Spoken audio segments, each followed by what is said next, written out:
Hey, welcome back. I am joined at our booth by none other than Nicole Johnson Baker. Yeah. Is that right? Yes, exactly. Who we've been covering since she was crowned Miss America in 1999. I think she was one of the first pageants with diabetes. Absolutely. That was the winner. First time. She had a tremendous year. I got to see her going around the country putting her tiara on little girls with diabetes to give them the thrill of a lifetime. And That's now right. she's carried it on and being a public spokesperson and getting involved with many ideas that benefit people with diabetes. Yeah. Hey, it's great to see you. Thanks Good for to see you. coming to visit us. And how exciting. I'm involved with my favorite magazine in diabetes. I mean, this is just, you guys have done so many great things. And you cover what people really want to know about. And you say it in a way that people can understand it, which is awesome. That's so what we that's keep why you're the hearing best. from nurse educators, that Absolutely. they really like us and we're the one that they respect the most. And Nicole's been writing for us for several years. Long time, yeah. And your recent column where she talked about there's a new registry in New York City where they want to register everybody with diabetes is getting some, people don't like that. Really? Well, they like your column. They just don't like they don't want to be on a list.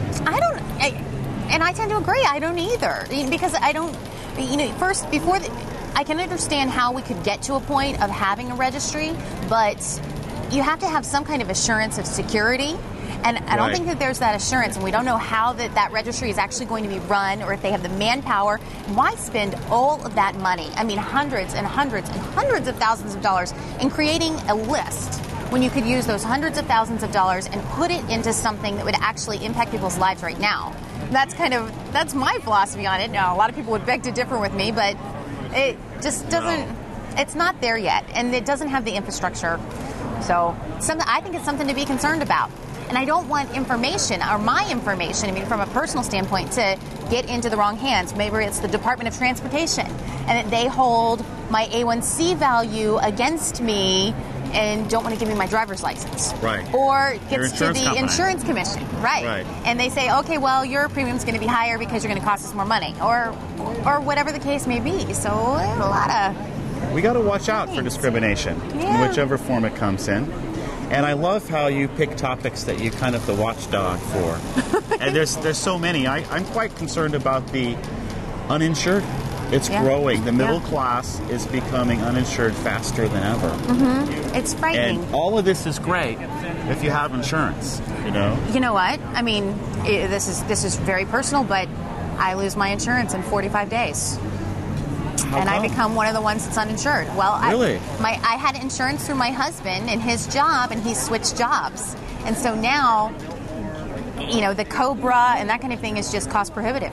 And we can't do it. So I'm now on the hunt for what am I going to be able to do and what kind of insurance can I purchase just for a self-employed person that actually covers something.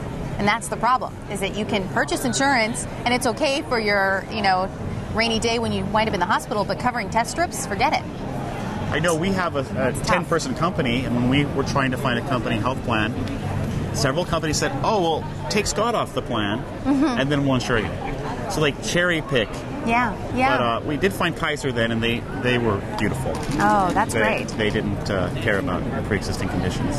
But you have a family and a child. And I do. I've got a new that's my little Ava. We had lots of articles about the pregnancy and how it went, and she is 7 months old now, and just wonderful, perfectly healthy. And she's in Florida with... She's with grandparents. But actually, she has become now my thesis. I went back, with all the scholarship money I won in the Miss America program, I've been able to get 2 master's degrees. Maybe I should have thought about that a little differently, but I'm almost done with a master's in public health. And, sans the thesis. And the thesis is now about diabetes and pregnancy and breastfeeding for diabetes women, because, there are all kinds of issues. Drops your blood sugar. Yeah, and people don't do it. So she's become my reason for contributing to academia, I guess. So we'll see how that all works out. That's great. Yeah, there are lots of school things that people should be just watching here. Late August, we're in the school season now. Just finished an article about a recent PTA decision that's going to be a positive thing for parents and families who have a school-age student.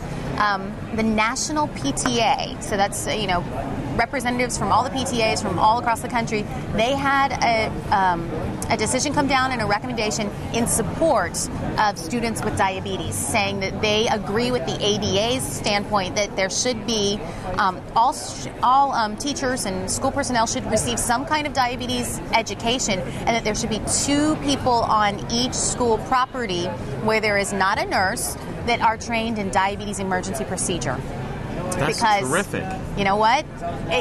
Ideally, we'd love to have a school nurse in every setting, and hopefully someday that will happen. But until then, we can't let kids suffer. That's terrific. That's so there you go. News. So these kinds of things are coming up, and these are the watchdog topics. I'd like to offer a degree program right from our website. We have 5,000 articles of content. We're rearranging it, but we're talking about adding quizzes, and then people could, be informal, but they could go through all of the modules, and then we print them out a little certificate. Ooh, that's cool. So I think that could be helpful for teachers, for kids. Absolutely. Use the videos in there. Absolutely. I might have some folks that I can recommend to you to help with content. Well, I love working with you, Nicole. Oh. I love your ideas, and and I'm concerned about the uninsurance. I think we should write about that. Yeah, as this process goes, well, she won't have it when it runs out here at the end of September. So that's what I'm working to get it for me and Ava, because we're the 2 most vulnerable. Right. And there are actually 6 people in our family, so the other 4 don't have any kind of chronic disease and are pretty much in good health. But I'm worried about the 2 of us here at this time. So I'm doing the research and talking to as many people as I can, and something's going to work out. Yeah. Well, thanks for coming over to our booth and talking to us. Okay, thanks. Wonderful to see you. I love it. I love being part of this.